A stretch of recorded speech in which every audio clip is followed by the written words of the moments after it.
As most of you know, we have three types of protection from heritage. But protection and responsibility for protection, unfortunately, are not synonymous, at least in Hyderabad and Andhra Pradesh. Centrally protected monuments and state monuments are protected by acts of parliament and legislature. They have some power there. So when we feel or we see something detrimental happening, we have recourse to law where we can fight it out. At least that provision is there. But in the case of built heritage of the city, which is the most important aspect, as most of you will be aware that built heritage is the most immediately apparent vestige of our past. It is the easiest way in which new generations can relate to what happened or what was there in the past, as far as the city or the state is concerned or the country is concerned. That is why different levels of protection have been proposed and are to a certain extent in place. City level protection is what we are more concerned and worried about. The identity of a city comes through its heritage and culture, and as I just mentioned, the most immediately apparent manifestation of that past is in our built heritage. Unfortunately, in Hyderabad we have lost quite a few. The architectural fabric which we inherited, which was still in place till about quarter century back, has disappeared, and what is left is fast disappearing. But even now, all is not lost. There is still quite a few very prime representatives left, which are under severe threat due to some recent developments which have taken place in our city.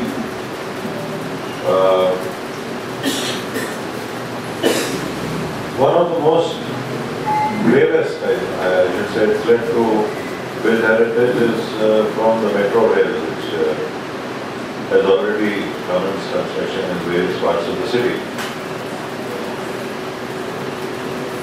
Another is the rampant road widening that is being undertaken without any study, without any concern for retaining vistas, street facades, and basically the feel of the city.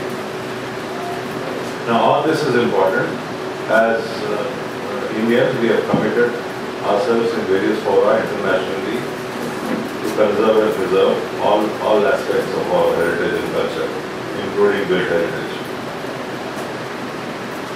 All of us are very hopeful that our city, or at least parts of it, will get into the World Heritage list of UNESCO. Surprisingly, even the administrators, the past have repeatedly expressed their hope that this will happen. But unfortunately, on the other side, the requirements which are necessary to ensure that we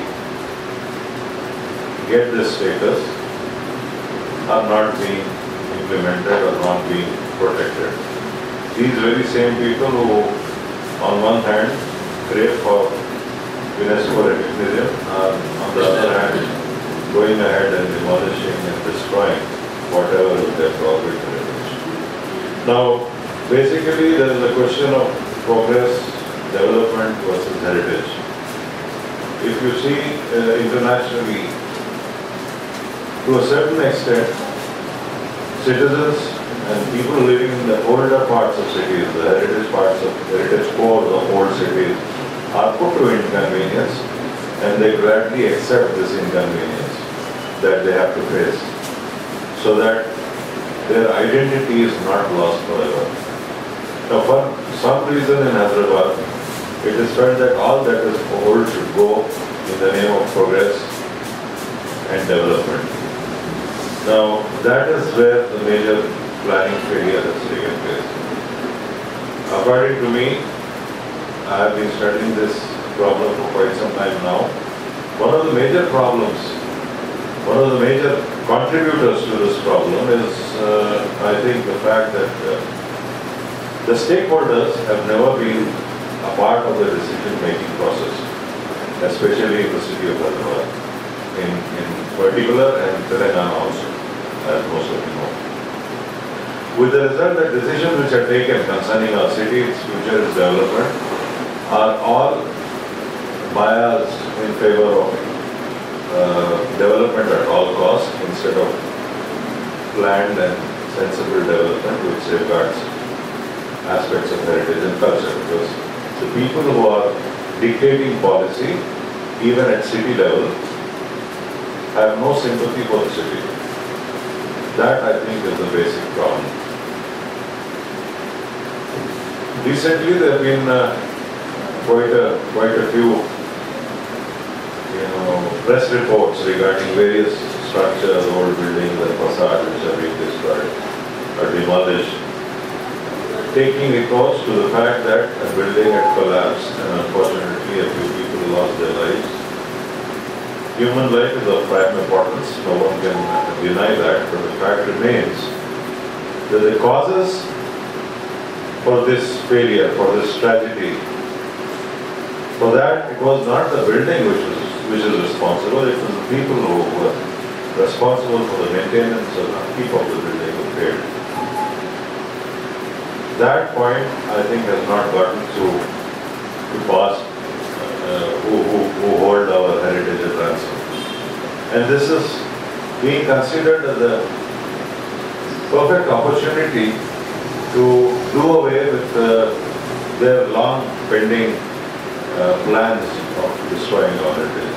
The case of G Block is most obvious, where I think recently there was a committee of experts which has again evaluated the building, and I'm sure, as in the past, these experts who have no experience of heritage buildings will give a report that it is a danger and it can collapse any time and it should be demolished. I wish to remind you all here that this same building was declared unsafe 10 years back. And there has been no visible deterioration. Of course, structurally it has deteriorated, but there's been no calamity as such. It has not come down. What was condemned 10 years ago is still standing in all its glory. And structurally that building is stable. Now the point is, if you let something go, if you don't maintain a structure, it will go down eventually. And that is what the government was hoping for. But the built heritage of Hyderabad, like the people of Hyderabad, is resilient. That inherent resilience refused, I think, to concede to the wishes and whims of the past to be, and the building is still standing. In the interim, forum had gone to the court and got a directive that this building should not be demolished. And the Heritage Conservation Committee should be the forum which should decide what is to be done with it. The HCC gave a recommendation that the building should be restored and should be listed. This was, I think, more than 2.5 years back. And as yet, till date, nothing has been done to implement those court orders which came out of the HCC's recommendation. Now here, there is a clear indication that there is an intent to wipe off all markers, all cultural heritage markers of the city of Hyderabad. And this is not an isolated case. Most of you know, I will not go into details of the numerous buildings that are being damaged intentionally destroyed, demolished. I think even now there are at least 10 major structures, landmark buildings, which the government wants to demolish. One is the TV hospital, Iram Manzil partly already they have demolished and built a huge structure. And all this is done without any heritage inputs being taken, without the laws of the land being followed, without the local municipal laws being followed.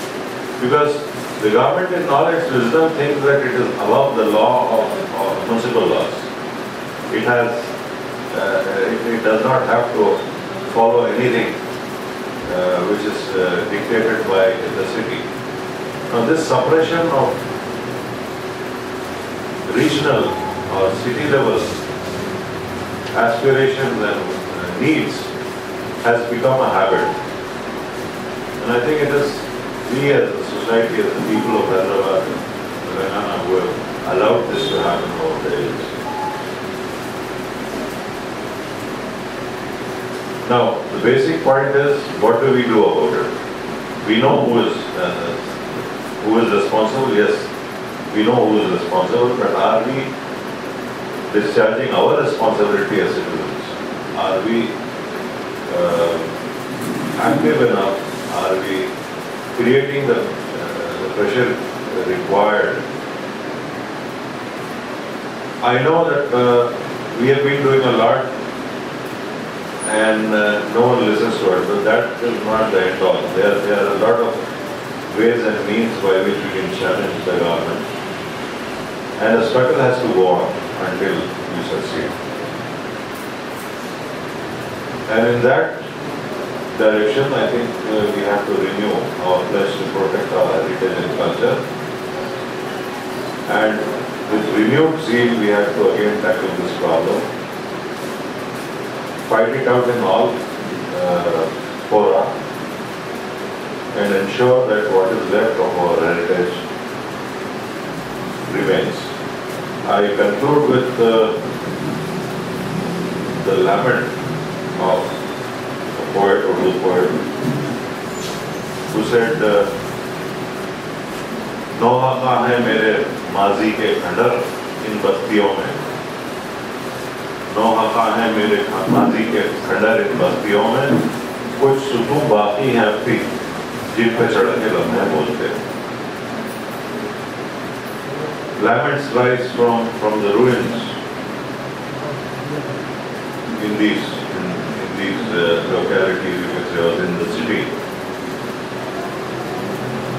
Laments of my past, but a few pillars still remain, which narrate the glory of what my city and my culture was. And I think we have to safeguard those few examples, unfortunately, that are there before all is destroyed, before the metro rail destroys what is left of even the historic core. I wish to remind you that in spite of our various representations to the government, asking them to reconsider the metro rail allotments and to make the metro rail underground at least in heritage sensitive areas like the old city and in front of the Secretariat and Mozamjai market. There has been no response. And on the contrary, when some of our fellow protesters raised their voice, I am sure most of you recall, the Chief Minister openly stated in the media that any opposition to the metro rail will be crushed. Now that is the sort of democracy that we are living in, and we continue to listen to such naked